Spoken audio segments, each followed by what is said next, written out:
And so we are on the east side of the Jordan, and I don't have a move, I can't show you, and I'm a terrible map drawer, so I won't even try. But they are now looking at the promised land, right? And so what we heard is that God is ready for these people now to enter into what God has designed for them to live out this life, right? They're graduating, and then there's the address, the commencement address, like you've done it, right? And now there's several books of the Bible that are dedicated to now here's what you do.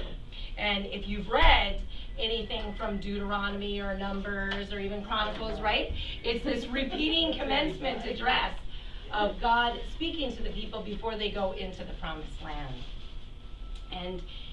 And so what is it when you read the end of that first paragraph on page 16, what is God's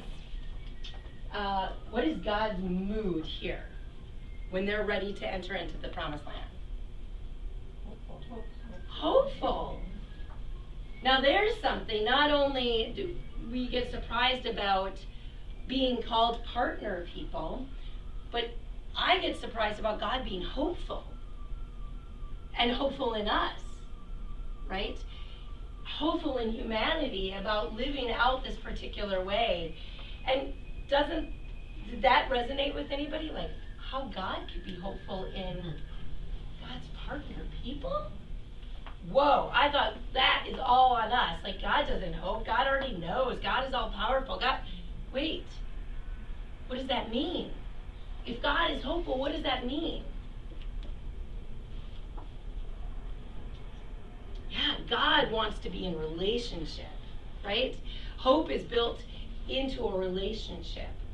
And God is desiring and seeking relationship with people and has trained them to be people so that God can be in relationship with people and is hopeful for how this is going to go in the future.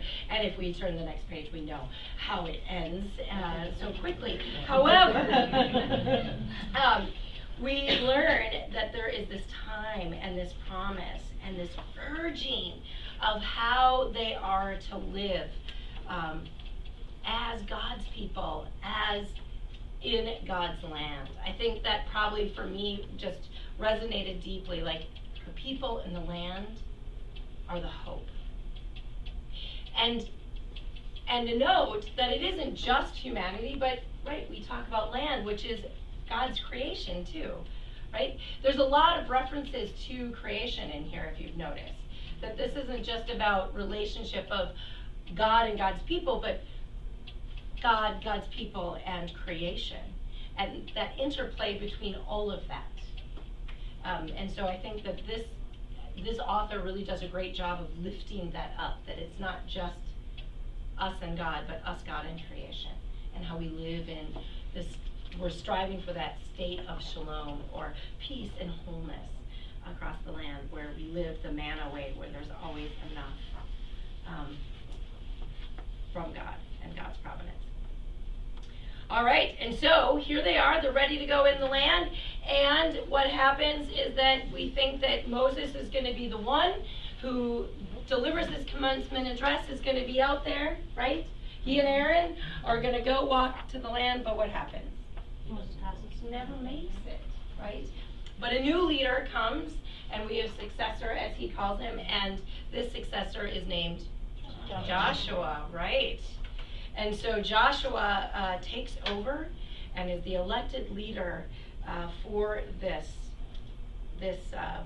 new adventure for God's people. Let's do something here. Let's go. Does anybody have a Bible? Or on their phone? All right. So is anybody quick with their Bible app? Or maybe somebody wants to read mine. If somebody would. What do you want? I would like Deuteronomy 7.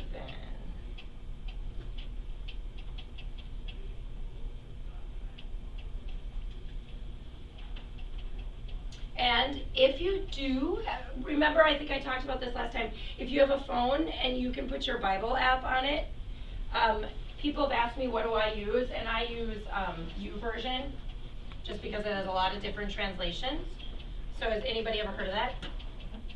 Yeah, and so it's really accessible. It's a great way to just always have it at the ready, because I'm gonna bet, as I said last time, you might leave your Bible at home, but you probably never leave home without this.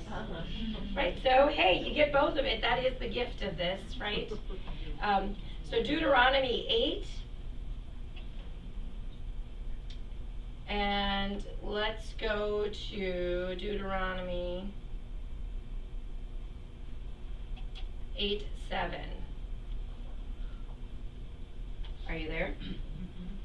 And what translation are you reading from, just out of curiosity?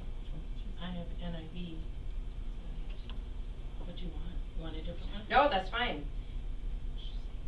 And then if you go to verse 7, yes. So here's the preparation. So if you could read that, that would be great. I'll just tell you what to read. Just 7? Just keep going. Yep. For the Lord your God is bringing you into a good land, a land with brooks, streams, and deep springs gushing out of the valleys and hills, a land with wheat and barley, vines and fig trees, pomegranates, olive oil and honey, a land where bread will not be scarce and you will lack nothing, a land where the rocks are iron and you can dig copper out of the hills. When you have eaten and are satisfied, praise the Lord your God for the good land he has given you. Be careful that you do not forget the Lord your God, failing to observe his commands, his laws, and his decrees that I am giving you this day. Otherwise, when you eat and are satisfied, when you build fine houses and settle down, and when your herds and flocks grow large and your silver and gold increase and all that you have is multiplied, then your heart will become proud and you will forget the Lord your God, who brought you out of Egypt, out of the land of slavery. Okay, perfect. All right, so what did you hear in that? Be careful. Be careful. So you heard be careful. What else did you hear?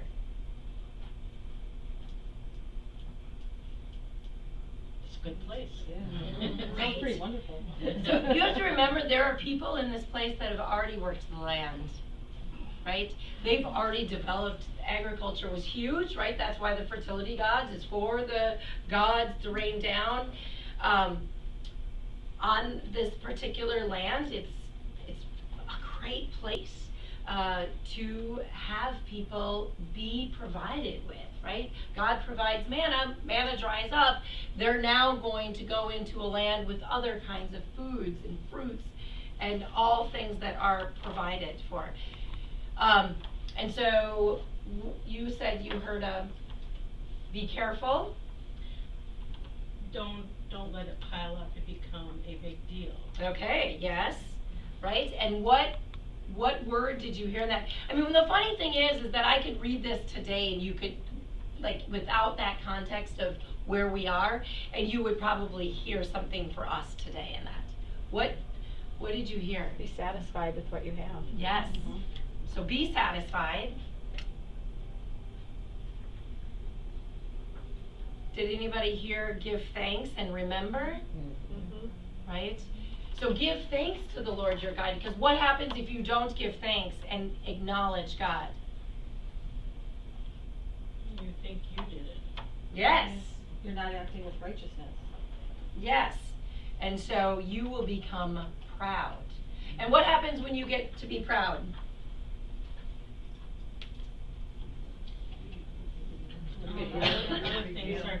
You get arrogant.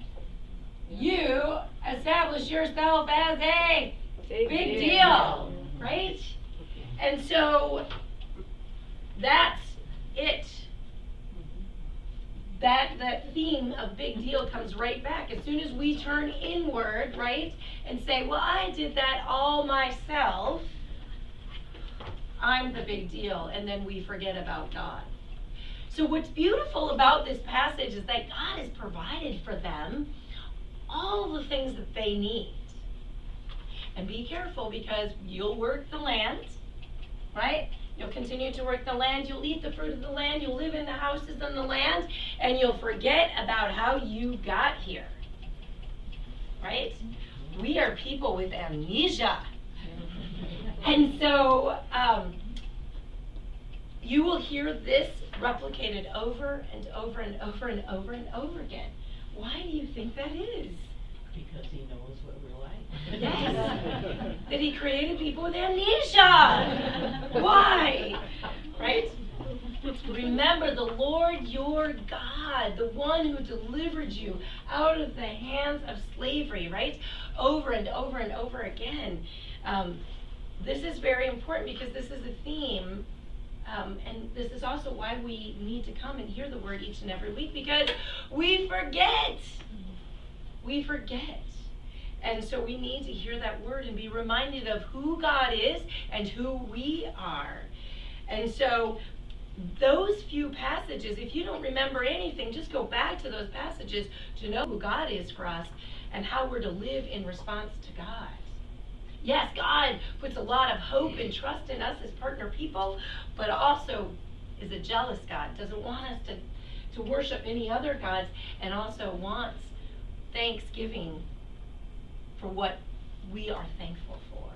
That brings in that relationship, right? God comes down, we come up in that act of worship for them with God, right?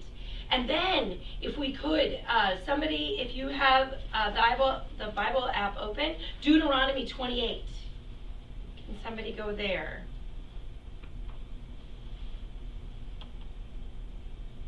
Which verse? Verse 1. Just start reading. If you fully obey the Lord your God and carefully follow all his commands I give you today, the Lord your God will set you high above all the nations on earth. All these blessings will come on you and accompany you if you obey the Lord your God. You will be blessed in the city and blessed in the country.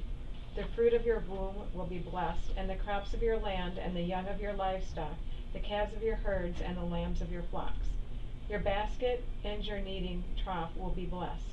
You will be blessed when you come in and blessed when you go out. The Lord will grant that the enemies who rise up against you will be defeated before you.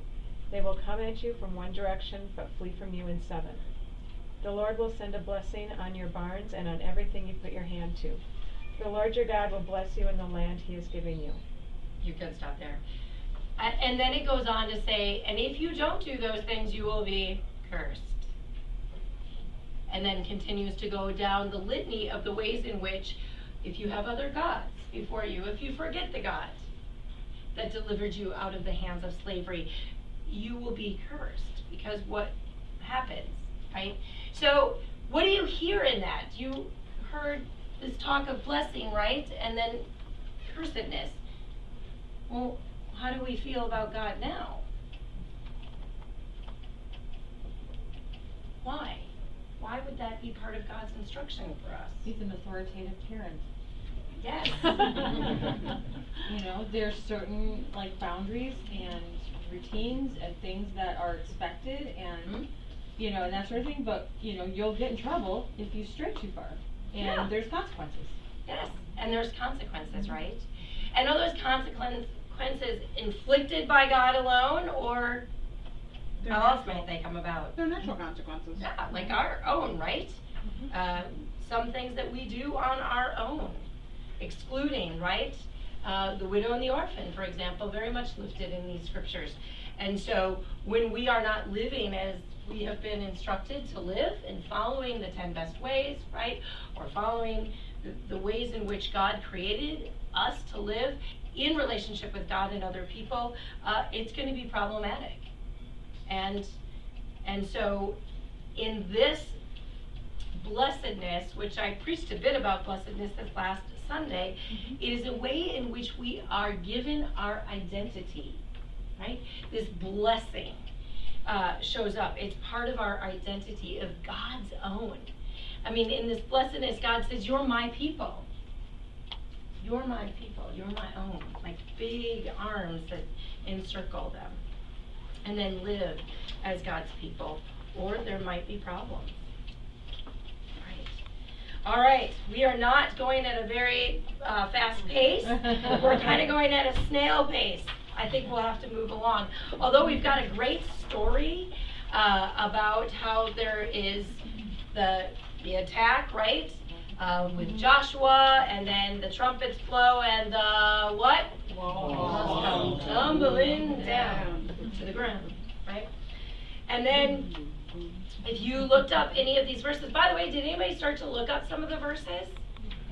Right, some of the passages? That's great. So in Joshua, you can read about that happening, and then you hear about the heroine that is lifted, right? Rahab, right? So what's the deal with that? I encourage you to read that. Rahab's a prostitute, and then God finds a way to use this prostitute, right? And I mean use this prostitute for God's good purpose. Meaning that this prostitute had faithfulness in the God of Israel, right? And left the gods that she was worshiping to worship God of Israel, Yahweh. And so this woman of faith becomes lifted, and she's actually in the lineage of grace, which is a book study that we're doing as well. This lineage of grace, that she is the ancestor of Jesus. And so you can trace her back. That in that, I'm going to tell you that God is not a moralist. God seeks people to be faithful.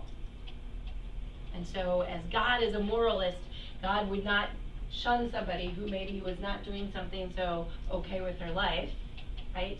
But God used that opportunity. We can think about Moses. We didn't talk about him being a murderer, right? Or David, or Rahab. These people do not have pristine records.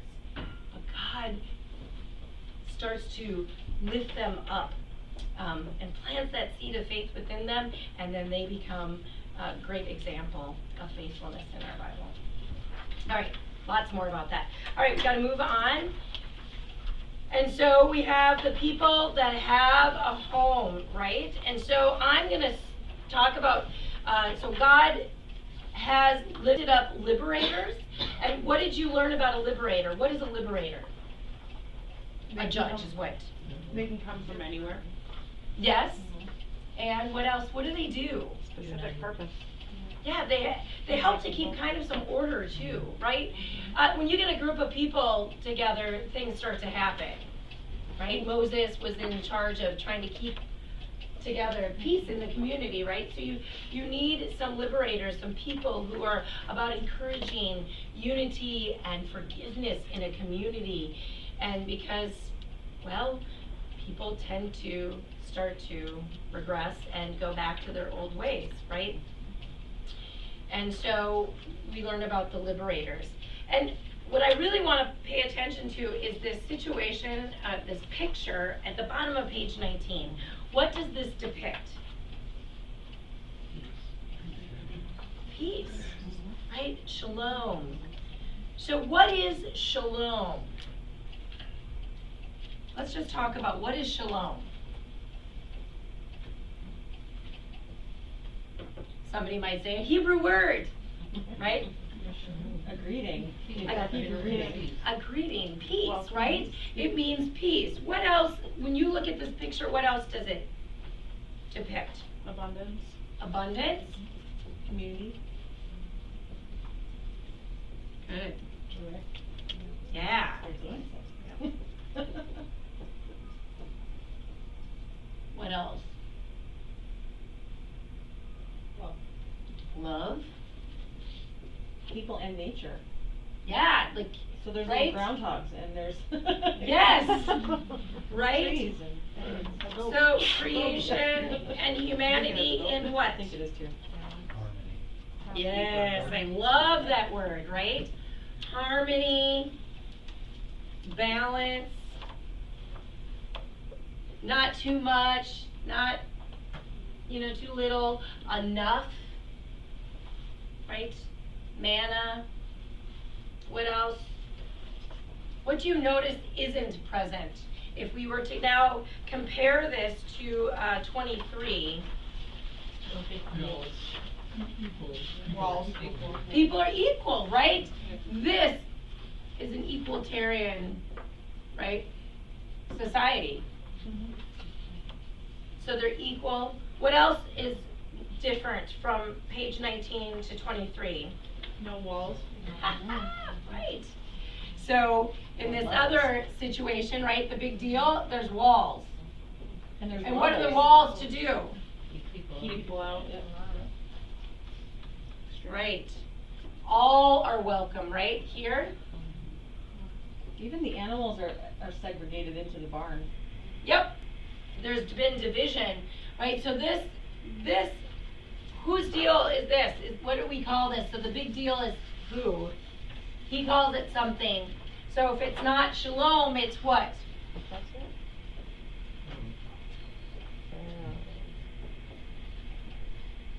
Pharaoh's way, right? And this is division. What else?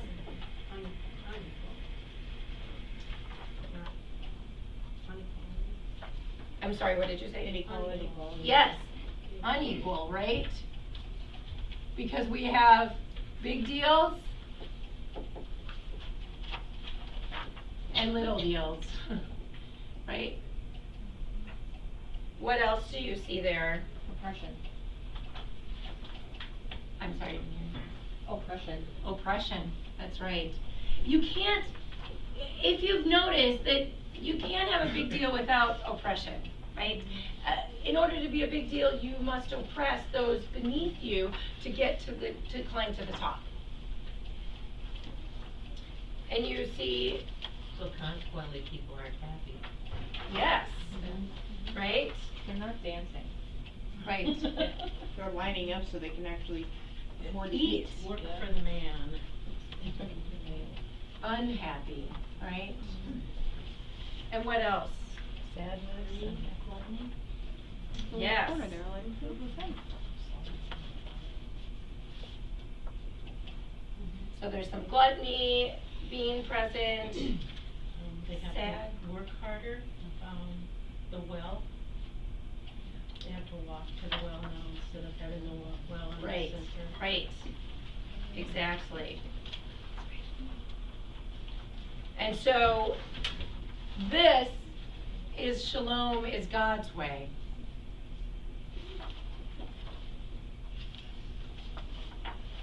This is Pharaoh's way. But yet I think it's quite, I take it, when the wealthy are standing on the top of their luxury building and they say, God is good and God has blessed us. Yes. What has he done to the rest of the people then? Has God not blessed them? Yes, well, see, this was what we talked about last week in church, right? Is that blessing, you can already see from this, that blessing becomes what? It becomes the state of favoritism, right?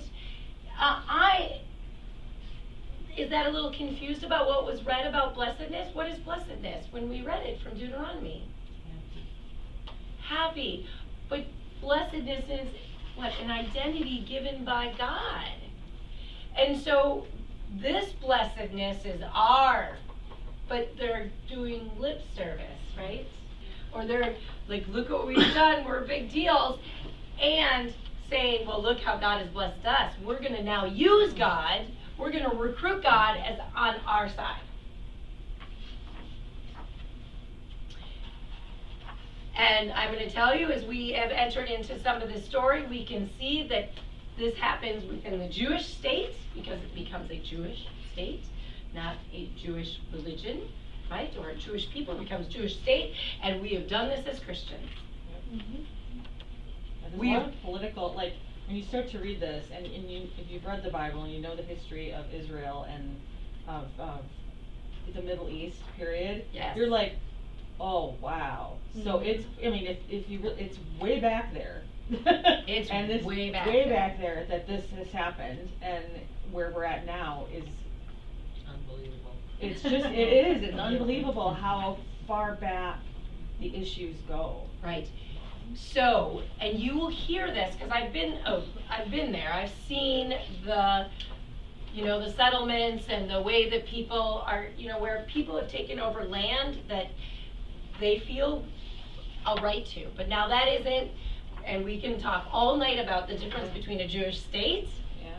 and Jewish people. And so They also, Jewish state, those that have recruited and used for their political means, they have recruited the language of chosen ones to continue their big dealness, their Pharaoh's way, right? To take over land, to do it in a way that is a way of oppression. Let me tell you, people, who's been to Israel before? Has anybody been there? All right. What is the percentage of people who are actually Jewish by religion? Very small. It's mostly Muslim. Yeah. So in that area, but of the people who would proclaim themselves to be Jewish, you know, it's an interesting thing too, because Jewish as a people, right? Like as Americans, and Jewish as a religion. That's the only one that I know. It's 2%. 2% of people who are Jews are actually religious Jews, religious followers. It's very small. And so that would be Jewish states. And I could go on. And I won't, because it'll really detract from what we're doing here. But it's right. The wars that have been going on, that are going on today, have been back in this time. And so the beautiful thing, here's the thing that I hope that you will come to know, because I actually did take some notes about that, is that whatever way you stand on, political, right? When you look at it from the standpoints of what is God's way and what is Pharaoh's way, I think that'll help you sort it out. I think that helps to really bring a perspective that isn't the left or the right or the Zionist or the not, or the Jewish state. What it does is it helps to bring out, like, okay, this is God's way. And then we can even bring that up into a Christian standpoint and say, what is Jesus' way? Right? When we look at it with our lens, because those are the lens that we put on, right? Or our Christian lens, Jewish lens. How would Jesus respond in this situation? So, all right, I digress. Let's go. So hopefully you get a good idea, though, about God's way and Pharaoh's way in my messy scribble over here. He does a much better job. On the bottom of 20, I want to point to this. There is 2 words that are important that I think help us as who we are today, too. That we are people of memory, right? And what does that mean? People who We remember our past and the God of our past so that we can be people of hope. So we carry that past with us, right? So that we can use that as a way in which we are to learn how to be God's people, right? So we need wilderness school over and over and over and over and over and over again. And you have to remember that it took 40 years for them to learn something. I mean, I'm impatient. And I haven't got 40 years left. Well, you never know. You just don't know, right?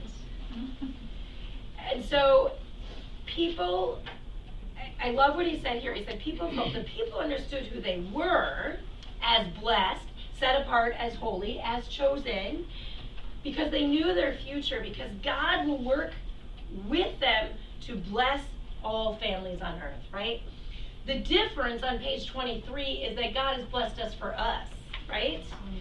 No. God has blessed us for others, right? God has blessed us to bless other people. It isn't God bless America, it's God bless America so American can bless others, right? I think that there's that more to it, that addition that God seeks for us to be those people of memory, which gives us the ability to be people of hope. And we're forgetful people. All right.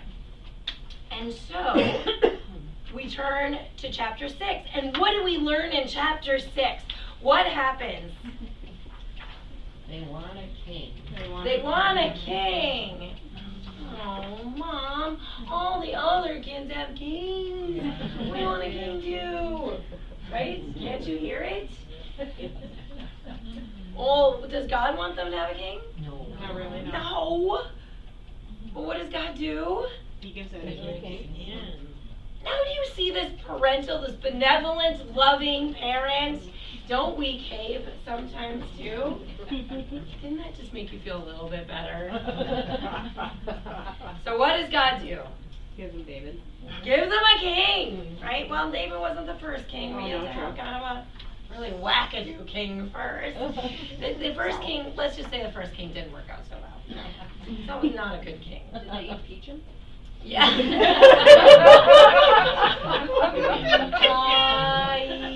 Yes. And then he fell on his sword. So, yes. So then, but I'm going to say that Saul was probably what was expected in a king, in many ways. So now what does God do? Himself. Yes.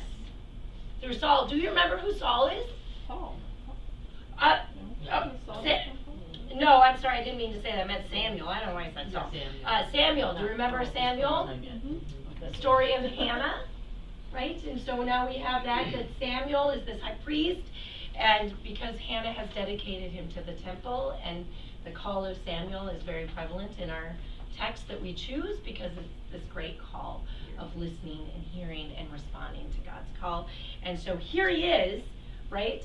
And he's the one that's elected by God to be the one who ordains a new king. And that king is the surprise, right? Not the big burly handsome brothers, but no, he's the one who carries the sack lunches. I love that. Right? He watches, he hangs out with the sheep, and he carries the brothers' lunches for them. Yes. All right. And so, what do we learn about David? What does David do during his reign? And please, Bathsheba's saved for another time. Right? He sins gravely, right? That's what he says, right? He enters into lust and sin, but again, we have these examples, but something happens. He Ask for Forgiveness. He asks for forgiveness, so what does he do? He makes that turn, right? That shuv move, right? To God, and then seeks God's heart. And so what happens is that David then becomes king, and as a king, he leads a period of peace. And so David has led a united nation. He has led this time of peace. And so everything is going well. And then we hit chapter 7. And so, is anybody starting to hear a pattern? Good, bad, good, bad, good, bad. Yes, right. It's like the waves. Are they on the front? It's the waves on that page. It's like this. So, this is our history. Up and down, up and down, up and down. And so, however you're feeling in this moment about what history is being made now, please know that we are to be people of memory and people of hope. Right? And so if we're feeling like we're at the top of the wave, oh, well, it won't last long. I assure you, you will be in the valley soon. But if you feel like you're in the valley, and when we turn to God, then things start to look up again. God never gives up. Ah! Yes. That's the whole nutshell of the Bible. Yes. He never gives up on us. Never gives up, right? Right, even after Adam and Eve in the garden, right? It was all perfect. It was perfect. And they have to be disciplined for not being obedient and being faithful to that relationship with God. But God continues to seek after them. and follows them right out of the garden, and that is this whole biblical story. So God never gives up on us.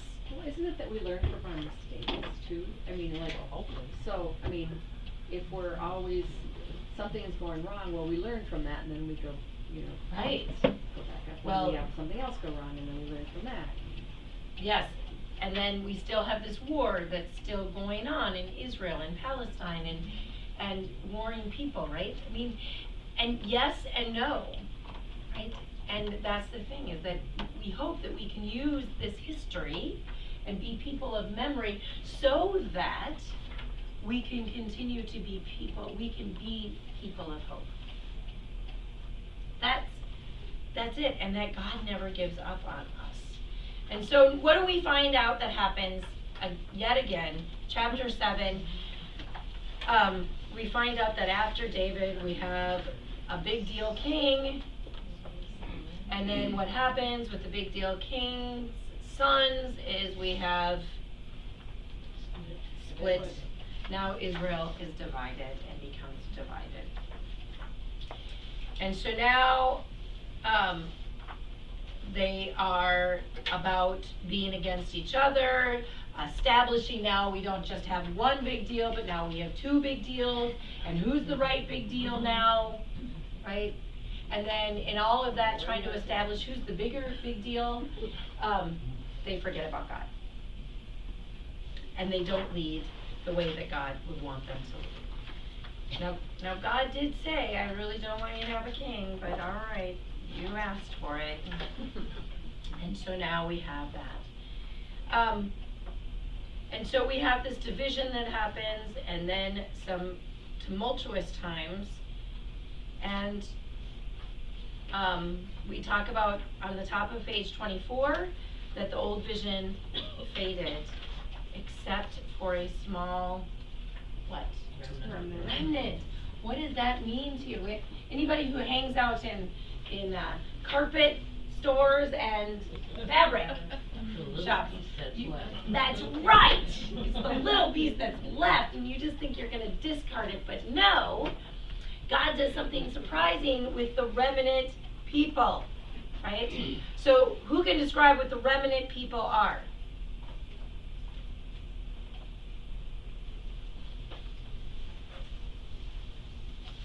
Prophets? Yes.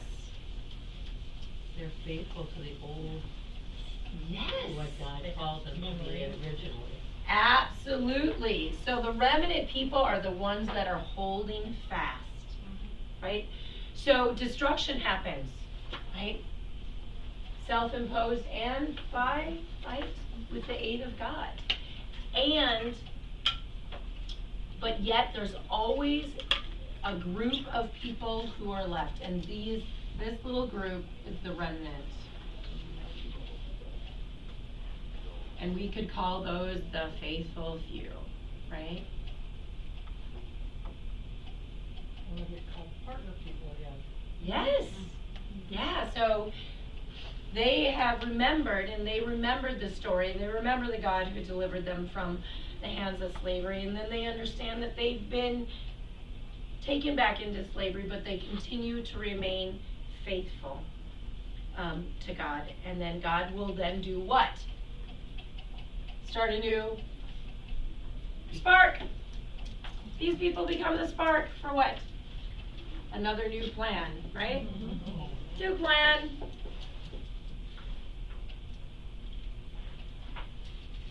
And so the partner people are restored once again. And then we have prophets show up. And who are the prophets? They're the ones who go out and tell people how they should, or encourage them to get back to their old ways. Yeah. Yeah. So I always think of a prophet as the mouthpiece for God. That's one of these things, whatever this thing is, the mouthpiece for God. Prophets are always the mouthpiece for God, and so God uses particular people who are raised up as prophets It's a horrible job. You're probably gonna be executed or thrown into a hole. And why is that? You think, oh, great, God is speaking through this person. This would be fabulous. Wouldn't you want to be that? No. People don't want to hear you. That's right. So what were the prophetic words telling the people to do? Turn around, right? Shuv. But what? You're not gonna be big deals anymore. Yes. You gotta give up your big dealness if you want to be part of this new plan with God. And so the difficulty is that there's a lot of false prophets out there who would tell you what you wanted to hear, right? Did they feel that in their day too, that there were false prophets over here? There, absolutely. That's where they all began, right? Are these people who are declaring they were hired by the kings, right, to be spokespeople, to stand, right, you know, like you see this picture on page 25, like you got one prophet here on one street corner, you got another prophet over here. Well, one of them's a hired hand from the king's court to, like, oh, it's all gonna be fine. Oh, you're fine. You just go ahead and, you keep being a big deal. You keep oppressing people. It's fine. That's part of God's plan. Or, don't give to the poor. You might need that for, the king's taxes or whatever it is. But you can see that the message of the true prophet would be the one of what? The man away? Man away. And what way is that? Righteousness and mercy. What way is that? Oh, did you get that? Because what is manna? What is it? That's what it means, is what is it? Did you know that? No? Manna means what is it? That's what it means. That's what they said. What is it? Because that's what they said. That's what it means. What is it? I didn't realize that, that's funny. So this is, what is it, and mercy? What is it in mercy? Yeah, what is it in mercy? Yep, what is it? Yes, you would love the Hebrew language. When you study the Hebrew language, it is very relational. That's the best way that I can describe it. And almost every word's origin always leads back to God. It is amazing. And it's very relational. You cannot just have this word that stands by itself without it being related to something else, and usually of the divine source. It is just beautiful. How do you explain manna? What is it? I thought it was Right, but human. how does that relate back to God? It's Well, from that's God. what- But that was their response. The people's response to what was given to them is, what is it? Right, no, I get that. Are we like that all the time? What is that? Yeah. Yes. So we have this manna way, and what is that manna way as we were talking about? It would be, well, we talked about it, the shalom, right? All people are equal. How does that go over? How did it go over then, and how does it go over now? Same way. How did I tell you? And there's enough. And there's sharing, and those that have a lot share with those that don't have a lot. And it's this beautiful idea, and people would call that utopia, and you can't have it. But that's God's way. And so God continues to use and spark the remnants, because they get taken into captivity, right, by Babylon. They get taken away, they get killed off, and there's always, what remains is this faithful few, right? One thing that I want to talk about is this. So let's read on page 29. If somebody would read in the box. Shalom, when all embrace the manna way, will not be ushered in by normal human power or by awesome displays of divine force. The promised day will come through the power of innocent suffering borne by a servant of Yahweh. This servant will act with such tenderness that even a bruised reed will not break. The servant's enemies will inflict great suffering, but the servant will refuse to retaliate. Instead, the wounded one will trust Yahweh for salvation.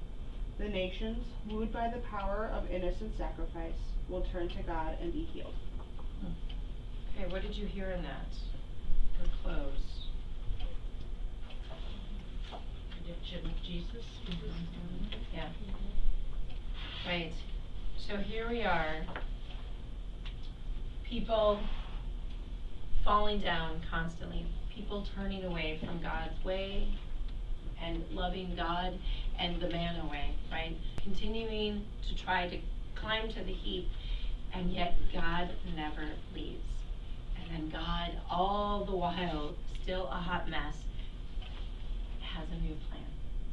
And so it's predicted here in Isaiah what that new plan will be, the suffering servant of Jesus Christ. And so this is what gives us hope, right? Is that God doesn't ever leave us, that God continues, the plan has been complete in Jesus, but we continue to be people of memory so that we can be people of hope and live in that space.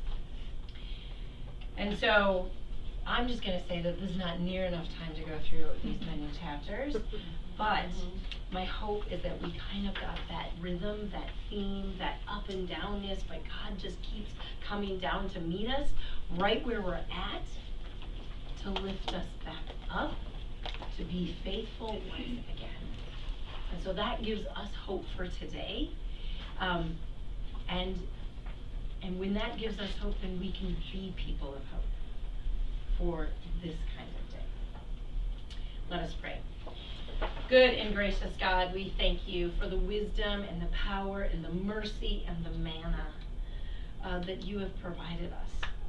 Help us to remember that you are our God and we are your people, your partner people, that you have called us to be people of hope, to be people of light, to follow your way so that we can help others to follow your way. God, work in our hearts. Continue to kindle in us compassion and passion for what you have done and what you continue to do for us in this day. Help us as we journey through this week, remembering who you are and who we are. In Jesus' name, amen. So I try to be respectful of your time, but you're more than welcome to stay if you'd like to just chit chat for a little bit. What we are going to do next time is go the next